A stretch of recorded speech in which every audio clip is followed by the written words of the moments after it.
Hello students. Students, today we will discuss the remaining part of chapter French Revolution. So let's be start today class. Now students, today we will start from Did women have a revolution? क्या महिलाओं ने भी कोई revolution किया था? Students, yes.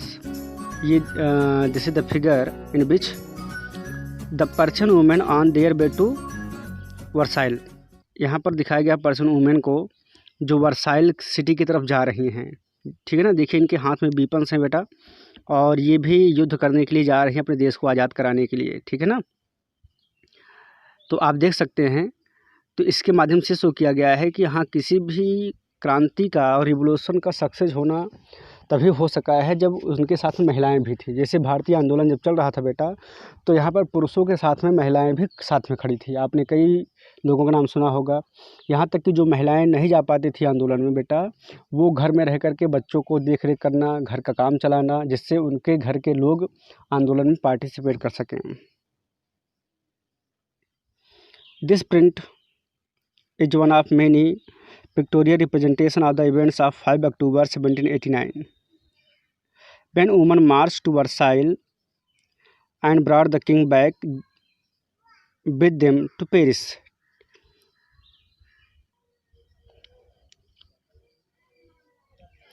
In the French society, most women of the third estate had to work for a living. Their wages were low than men. Third state की जो महिलाएं थी बेटा, वो परिवार चलाने के लिए भी काम करती थी बाहर।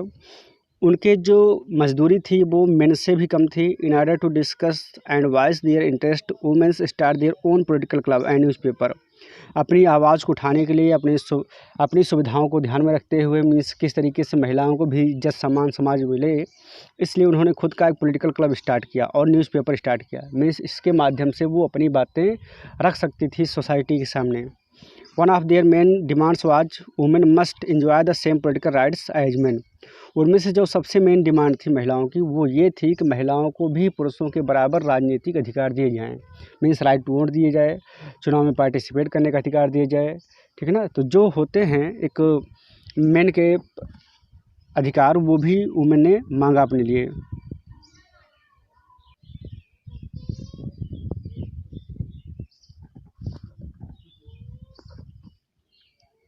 Some laws were introduced to improve the position of women. Their struggle still continue in several parts of the world. कुछ रूल्स नियम बनाए भी गए जिनसे महिलाओं की कंडीशन को उठाया जा सकता था, मीन्स इम्प्रूव किया जा सकता था बेटा। It was finally in 1946 the women in France won the right to vote. देखिए बेटा, संघर्ष कब से चल रहा था और अंत में जाकर 1946 में महिलाओं को जाकर के राइट टू वोट का अधिकार मिला। मीन्स वहाँ पर संघर्ष बेटा 1789 से ही स्टार्ट था। ठीक है ना, और 1804 में वहाँ पर नेपोलियन का शासन आ गया, फिर 1815 में नेपोलियन हटाया गया वहाँ पर बेटा। फिर इस तरीके से करके कई बार वहाँ पर कॉन्स्टिट्यूशन में बदलाव किए गए, बट महिलाओं को, वुमेन्स को राइट टू वोट नहीं दिया गया। लगभग 200 साल बाद जाके महिलाओं को राइट टू वोट मिलता है। Now next point we discuss the evolution of slavery.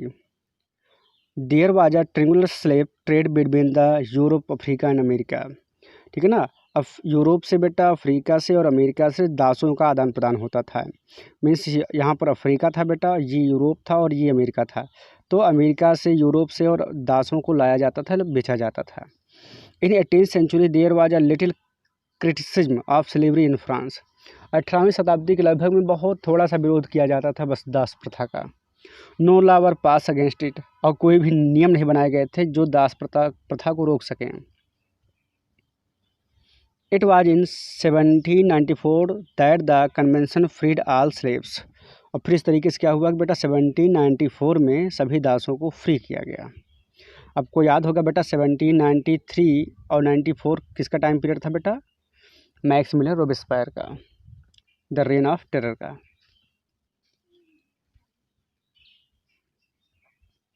But 10 years later slavery was introduce by Napoleon. लेकिन अगले 10 साल में फिर क्या हुआ, दास प्रथा को शुरुआत कर दी गई by the Napoleon. It was finally in 1848 that slavery was abolish in the France colonies. और अंत में बेटा 1848 में दास प्रथा का पूर्णतः प्रतिबंध लगा दिया गया, मीन्स अंत हो गया।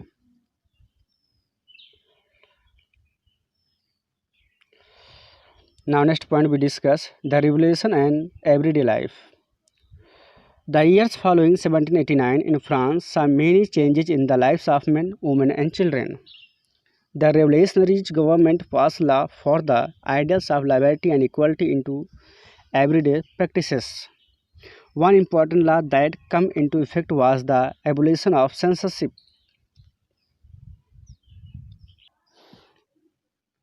एबोलिशन ऑफ सेंसरशिप का मतलब ये हुआ स्टूडेंट्स कि जो अभी तक लोगों को अपने विचारों को राइट नहीं कर सकते थे या कहीं दे नहीं सकते थे, अब वो सब हटा दिया गया। अब न्यूज़पेपर छाप सकते हैं, अपनी बुक्स निकाल सकते हैं, पम्पलेट छाप सकते हैं, ठीक है ना। तो कुल मिलाकर के लोग व्यक्ति अब आज़ाद हो गए अपने विचारों को जनता के सामने रखने के लिए।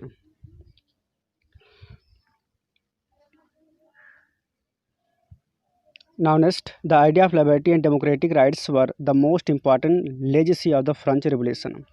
अब मेन क्या हुआ बेटा, लिबर्टी और डेमोक्रेटिक राइट, यही मुख्य पॉइंट हो गए फ्रांस रेवोल्यूशन के। जो फ्रांस का रेवोल्यूशन हुआ बेटा, उसमें लिबर्टी और डेमोक्रेटिक राइट यही दो मेन मुद्दे थे जिनको लेकर के पूरा क्रांति हुई।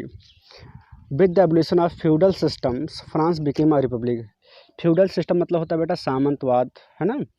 तो वहाँ पर जैसे जो बड़े बड़े लोग थे, काश्तकार थे, ज़मींदार थे बेटा, वो सब राजा के अंडर में काम करते थे। अब ये सब सिस्टम ख़त्म कर दिया गया। जब मोनार्की सिस्टम ही, राजशाही सिस्टम ही समाप्त कर दिया गया बेटा, तो फ्यूडल सिस्टम अपने आप समाप्त हो गया। These spread from France to the rest of Europe during the 19th century. और जब फ्रांस में ये सारी बातें हो गई बेटा, तो यही बातें धीरे धीरे फ्रांस से निकल के पूरे यूरोप में फैल गई। अब यूरोप के सभी कंट्रीज़ जो थे वो भी चाहने लगे कि हमारे भी देश में मोनार्की ख़त्म हो, रिपब्लिक सिस्टम लॉन्च हो।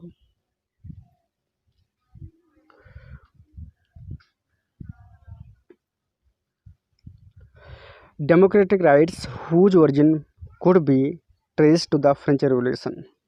स्टूडेंट्स, इस पॉइंट को हम लोग डिस्कस करते हैं। देखिए, द राइट टू इक्वलिटी मिला सबको बेटा, the right to freedom of speech and expression, the right to freedom from exploitation, the right to constitutional remedies, and right to life and right to vote। ये France revolution के बेटा consequence निकले जाके, ठीक है ना। मीन्स जो France का रेवोल्यूशन हुआ बेटा, उसमें जो भी चीज़ें निकल के आई वो ये आई, राइट टू इक्वलिटी हुआ, फ्रीडम हुआ, एक्सप्लॉयटेशन के अगेंस्ट, ठीक है ना, और राइट टू वोट भी मिला लोगों को। तो ये पॉइंट हमको अपने ध्यान में रखने हैं और इनको स्क्रीनशॉट आप लोग रख लीजिए बेटा। Next, message to universal right. The message to universal right was beset with the contradictions. Many ideas in the Declaration of Rights were not clear in their meanings. Women were being completely ignored. All the rights were given men. देखिए students, जब universal right दिए गए लोगों को, तो उनमें से कुछ राइट में महिलाओं को इग्नोर कर दिया गया। जैसे राइट टू वोट ही आपने देखा, तो महिलाओं को राइट टू वोट नहीं दिया गया, पॉलिटिकल का राइट नहीं दिया गया, सोसाइटी में हर जगह आने जाने की छूट नहीं दी गई। तो कहीं ना कहीं ये सारे राइट टू मेन को दिए गए, वुमेन को नहीं दिए गए। Common peoples were not given the right to vote and to get elected as a representative. और जो सामान्य लोग थे उनको भी राइट टू वोट नहीं दिया गया और वो भी रिप्रेजेंटेटिव की तरह इलेक्टिव मेंबर नहीं हो सकते थे।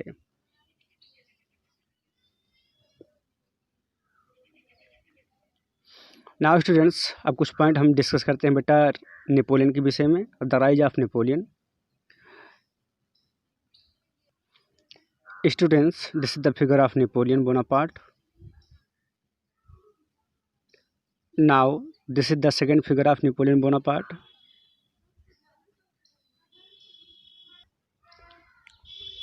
इन 1804 Napoleon crowned himself emperor of the France. 1804 में नेपोलियन बोनापार्ट बेटा फ्रांस का सम्राट बना। ही सेट आउट स्टूडेंट्स, उसने अपने पड़ोसी राज्यों से अपने उन पर अधिकार किया। उसने डायनेस्टी सिस्टम को हटाया और यही नहीं, उसने बेटा न्यू किंगडम को बनाया, ठीक है ना। He saw his role as a moderniser of Europe. उसने अपने आप को ऐसा पेश किया जैसे कि वो यूरोप को मीन्स उसने फ्रांस को एक मॉडर्न कंट्री बनाया। और ये एक बात भी सही है कि हाँ उसने ऐसा किया था। He introduce many reforms which had long lasting effect on Europe. उसने कुछ ऐसे सुधार किए बेटा जो फ्रांस के साथ साथ पूरे यूरोप पे भी लागू हुए और बहुत लंबे समय तक चलते रहे। He was finally defeated at Waterloo in 1815। और अंत में बेटा उसको वाटरलू को मैदान में हरा दिया गया 1815 में।